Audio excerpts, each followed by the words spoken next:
কেন এইবারের নির্বাচনে বিএনপি ক্ষমতায় যাইতে পারবে না? জামায়াতে ইসলাম ক্ষমতায় যেতে পারবে বা যাবে, কেন যাইতে পারবে না? কেন বিএনপি যাইতে পারবে না আর জামায়াতে ইসলাম কেন যাইবে? এই বিষয়ে এই ভাই একটা বিশ্লেষণ করে ভিডিও বানাইছে। এই ভিডিওটা দেখেন এবং শোনেন সবাই, খুব ভালো লাগবে। ভিডিওটা সবাই শেয়ার করবেন।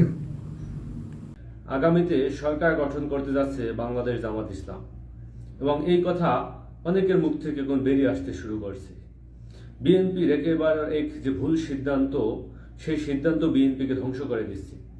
আপনি চিন্তা করেন যে 5ই আগস্ট সরকার পতনের পর 6ই আগস্ট যদি তারেক রহমান বাংলাদেশে আসতেন, এই মুহূর্তে আমি মনে করি বাংলাদেশের প্রধানমন্ত্রী হিসাবে তিনি থাকতে পারতেন। কিন্তু সেই সিদ্ধান্ত তিনি নেননি, তিনি বাংলাদেশে আসেননি। একের পর এক যে বর্তমানে যারা বাংলাদেশে বিএনপির প্রতিনিধিত্ব করেন, তারাও একের পর এক ভুল সিদ্ধান্ত নিতেছেন। দলীয়ভাবে তারা ভুল সিদ্ধান্ত, আওয়ামী লীগ নিষিদ্ধের ব্যাপারে তাদের যে হজবরালা পরিস্থিতি, তাদের যে টানা আনা, এটা বাংলাদেশের মানুষ ভালোভাবে নেয়নি। গতকালকে আমরা দেখলাম যে জাতীয় পার্টি এবং 14 দল নিষিদ্ধের যে দাবিগুলো উঠেছে, সেখানে বিএনপি বিরোধিতা করতেছে। বরং সালাউদ্দিন সাহেব বলতেছেন যে যারা জাতীয় পার্টি এবং 14 দলের নিষিদ্ধ চান, তারা আদালতে আবেদন করবেন। কেন আদালতে তারা কেন আবেদন করবেন? আদালতে আবেদন করে কি সরকারের পতন হয়েছিল? আদালতে আবেদন করে কি সবকিছু হয়? হয় না। আপনার রাজপথ থেকেই অনেক কিছুর সমাধান হয়। এবং যারা দাবি তুলতেছেন, তারা খুব ভালো করেই জানেন যে আদালতে আবেদন করতে হবে, নাকি সরকারের কাছে দাবি জানাইতে হবে, নাকি রাজপথ দখলে নিতে হবে। তো সেই জায়গায় এই যে সালাউদ্দিন সাহেব বললেন তাদের এখন প্রিয় দল হলো জাতীয় পার্টি, প্রিয় দল হলো 14 দল। যে জাতীয় পার্টিকে ভারত থেকে এসে তারপর সিদ্ধান্ত নিয়ে নিয়েছিল যে আওয়ামী লীগ ক্ষমতায় থাকবে, বিরোধী দল হিসাবে থাকবে জাতীয় পার্টি, এবং এরশাদ সাহেব তিনি সেই সুজাতা সেনের সাথে আপনার কথা বলে তারপর তিনি কিন্তু স্পষ্ট মিডিয়াকে বলেছিলেন যে আমাকে বিরোধী দল হওয়ার জন্য চাপ দিতেছে। এবং এই 14 দল কি করেছিল, তাদের ইতিহাস কি, তাদের হিস্টোরি কি? দীর্ঘ 16 বছর যে স্বৈরাচার সরকার ক্ষমতায় ছিল, 14 দল আপনাকে কি দিয়েছে? 14 দল বিএনপির পক্ষে একটা কথা বলেছিল, জাতীয় পার্টি গণতন্ত্রের পক্ষে একটা কথা বলেছিল, মানুষের ভোটাধিকার পক্ষে একটা কথা বলেছিল। যেখানে আমরা স্পষ্টভাবে দেখলাম এই 14 দল জাতীয় পার্টি মিলেমিশে বাংলাদেশের মানুষের ভোটাধিকার হরণ করেছে, তাদের বাংলাদেশের রাজনীতি করার কি অধিকার আছে? এই প্রশ্ন আমি বিএনপি নেতা সালাউদ্দিন সাহেবের কাছে রাখতেই চাই। কিন্তু এখন এই পরিস্থিতিতে এসে তারা এখন জাতীয় পার্টিকে যেভাবে শেল্টার দিতেছে, জাতীয় পার্টির রাজনীতি টিকিয়ে রাখতে হবে, এই প্রেসক্রিপশন হলো ভারতীয় প্রেসক্রিপশন। ইতিমধ্যে বিভিন্ন ব্যক্তিবর্গ তথ্য দিয়েছে যে এই প্রেসক্রিপশন ভারতের প্রেসক্রিপশন। ভারত জাতীয় পার্টিকে বিরোধী দল হিসাবে রেখে তারপর বিএনপির ঘাড়ে তারা চড়তে চায়, এবং যখনই পারবে এই জাতীয় পার্টিকে আপনার বিরোধী দলে রেখে আওয়ামী লীগকে প্রতিষ্ঠা করা, তারপর পুনরায় সেই পুরনো রাজনৈতিক পরিস্থিতিতে ফিরে যাওয়াই তাদের লক্ষ্য। এখন এই জিনিসটা আসলে বিএনপি বুঝতে পারতেছে না, যার কারণে এই বিএনপির ঊর্ধ্বতন জায়গা থেকে তারা এইভাবে ভুলভাল সিদ্ধান্ত নিতেছে। একের পর এক তাদের যে সিদ্ধান্ত, সেই সিদ্ধান্তগুলো আসলে বাংলাদেশের মানুষ ভালোভাবে নিতেছে না। ইতিমধ্যে আপনারা দেখছেন যে ডাকসু নির্বাচনে কি পরিস্থিতি হয়েছে তাদের। সেই পরিস্থিতি যে আগামী নির্বাচনে হবে না সেটাও বলা যায় না, কারণ বাংলাদেশের যে ভোটারের সংখ্যা যদি দেখেন, 18 থেকে 40 বছর বয়সের ভোটারের সংখ্যা প্রায় 65%, এবং এর ভিতরে প্রায় 30-35% আছে জেনজি। এবং বাংলাদেশে আপনারা জানেন যে দীর্ঘ 24 বছর, আপনারা সেই 2008-এর নির্বাচন যদি প্ল্যান পরিকল্পনা মাফিক হয়ে থাকে, তাহলে দীর্ঘ 24 বছর যাবৎ বাংলাদেশে কোনো নির্বাচন নেই। তার মানে এই 24 বছরে বাংলাদেশের ভোল পাল্টে গেছে, বাংলাদেশের মানুষের জনগণের মন মানসিকতা এবং বর্তমানের যে রাজনৈতিক পরিবেশ দেখে। তো সেই অনুযায়ী এখন সেই পুরনো হিসাব অনুযায়ী আপনি বলতে পারবেন না যে অমুক দলে 20% ভোট, অমুক দলে 30% ভোট। কত পার্সেন্ট ভোট সেটা এখন আগামী নির্বাচনেই বোঝা যাবে। এবং ইতিমধ্যে যে ভোট দিয়েছে সেই ডাকসু নির্বাচনে আপনারা দেখেছেন যে সেখানে বিএনপির যে সাংগঠনিক দল ছাত্র দলের ভরাডুবি হয়েছে। তো এভাবে প্রত্যেকটা বিশ্ববিদ্যালয় ক্যাম্পাসে এভাবেই তাদের ভরাডুবি হবে, এটা বোঝা যাইতেছে।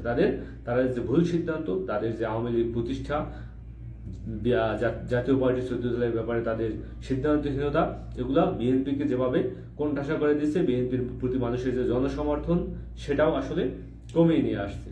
এবং এভাবেই যদি তারা ভুল সিদ্ধান্ত নিতে থাকে, তাহলে সেই সিদ্ধান্ত আসলে বিএনপির ভরাডুবির কারণ হতে পারে। এখনো যদি তারেক রহমান সেই লন্ডনে বসেই দেশকে দল চালানোর চেষ্টা করেন এবং এভাবে ভারতীয় রয়ের সদস্যদেরকে দিয়ে তিনি যদি দল চালাতে চান, সেটা হবে বিএনপির জন্য একটি ভরাডুবির কারণ। এখনই সময় বিএনপির ভেতরে থাকা ভারতীয় রয়ের সদস্যদেরকে বের করে দিয়ে তারেক রহমানকে নেতৃত্ব নেওয়া এবং বাংলাদেশের জনগণের যে একটি দল বিএনপি, সেই বিএনপিকে কিভাবে টিকিয়ে রেখে ভবিষ্যৎ বাংলাদেশ গড়ার জন্য কিভাবে এগিয়ে যাওয়া যায় তার একটি রোডম্যাপ ঘোষণা করা। নয়তো এভাবে যদি চলতে থাকে জামাত অবশ্যই ক্ষমতায় আসবে এবং জামাতের যে রাজনৈতিক আদর্শ মতাদর্শ ইতিমধ্যে আপনারা দেখেছেন যে তাদের রাজনীতিতে অনেক চেঞ্জ এসেছে।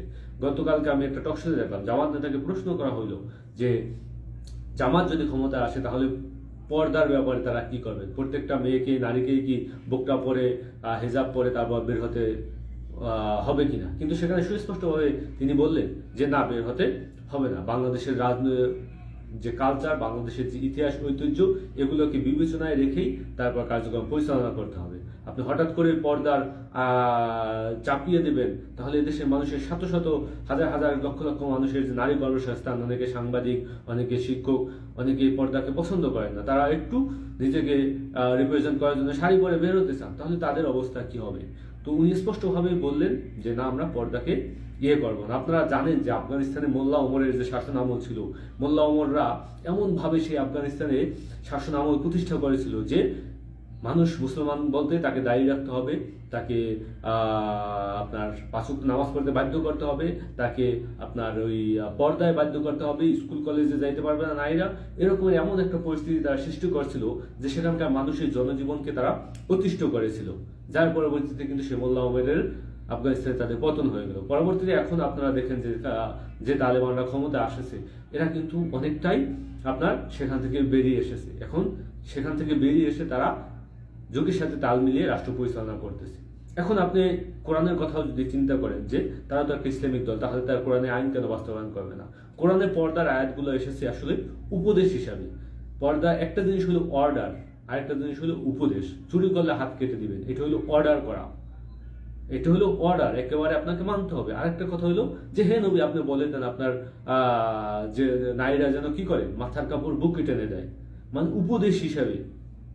তো এই জিনিসগুলো অনেকে বিবেচনা করতে হবে এবং ইসলামিক দল হিসেবে ক্ষমতা এসে যদি আপনারা ব্যক্তি স্বাধীনতাকে এটাকে খর্ব করেন, এটা আসলে খুব একটা ভালো হবে না। তো সেই পরিস্থিতি আসলে জামাত সৃষ্টি করবে না। ইতিমধ্যে তারা পরিবেশ পরিস্থিতি ইতিহাস ঐতিহ্যের সাথে মিলিয়ে মিশে বাংলাদেশকে শাসন করা যায় এমন একটা উপযুক্ত শাসন ব্যবস্থা তারা তৈরি করা ইসলামিক আদলে সেই দিকে হাঁটতেছে। তো সে জায়গায় অবশ্যই জামাতকে অনেকে সাদরে গ্রহণ করে নিচ্ছে, তাদের প্রশংসা করতেছে। তো এই জায়গা থেকেই জামাতের যে একটা পরিবর্তন, তারা তারা জানেন যে আপনার অধিকাংশ নেতাকর্মীরা তারা শিক্ষিত, ইতিহাস ঐতিহ্য সবকিছুতে তারা খুব ভালোভাবেই জানে। তো সেই জায়গায় এসে বাংলাদেশের যে বর্তমান অবস্থা, যে দুর্নীতিতে জর্জরিত, দেশের টাকা বিদেশে পাচার এমনভাবে হয়েছে যে আসলে এগুলো মেনে নেওয়া যায় না। এবং ভবিষ্যতে বিএনপি ক্ষমতা আসলে তাদের যে পুরনো রেকর্ড আছে, সেই রেকর্ড অনুযায়ী তারা ভবিষ্যতে যে ভালো করবে এরকমের অনেকে ভরসা পাচ্ছেন না। তো সেই জায়গা থেকে জামাত যে ক্ষমতায় চলে আসবে বা ক্ষমতার কাছাকাছি চলে আসছে, এটা মোটামুটি বলাই যায়। তো বিএনপি এটাকে কিভাবে ট্যাকেল করে, বিএনপি কিভাবে একটা ট্রাম কার্ড খেলে তারপর ক্ষমতার কেন্দ্রবিন্দুতে নিজেরা নিজেদেরকে বসাবে, সেই জিনিসগুলা বসতে হলে অবশ্যই নতুন করে চমক দেখাতে হবে। সেই চমক দেখাতে যদি বিএনপি ব্যর্থ হয়, অবশ্যই বাংলাদেশের রাজনীতিতে জামাত ক্ষমতায় বসতে পারে। আসসালামু আলাইকুম।